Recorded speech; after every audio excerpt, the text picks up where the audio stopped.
Pwede ba magpa-teleconsult sa Medicard HMO? Yes, pwede. So hanapin mo lang tong Medicard Go app sa Play Store or sa App Store, i-download at mag-sign up ka using your member code. Once makapag-sign up ka na, click Talk to Doc Now. Itong Talk to Doc, ginagawa ito pag kailangan mo nang magpa-teleconsult ngayon na. Paki-click Talk to Doc Now.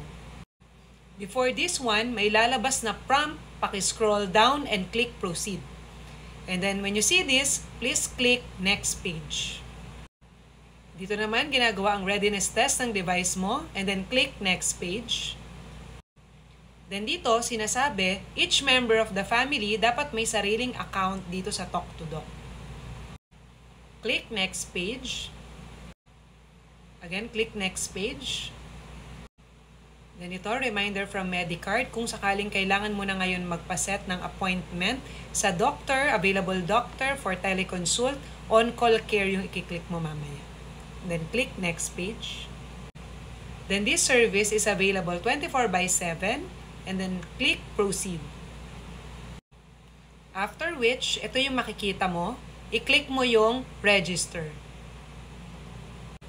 And then from there, type your member code tsaka birth date and then click Verify.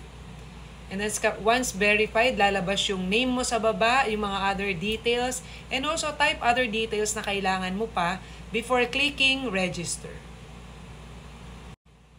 Once done, ganito yung makikita mo. And then, ito yung kiklik mo, on-call care. So, kung sino yung mga available doctors na online during that time na magpapateleconsult ka, mga general doctors usually. So, i-open mo lang yan, tapos i-type mo yung mga needed information for teleconsult. If you need summary ng sinabi ko, ito ginawa ko na for you, screenshot mo na lang to at sundin ang mga guides to create an account sa Talk to Doc and then schedule an appointment with the available doctor at Medicard Go app.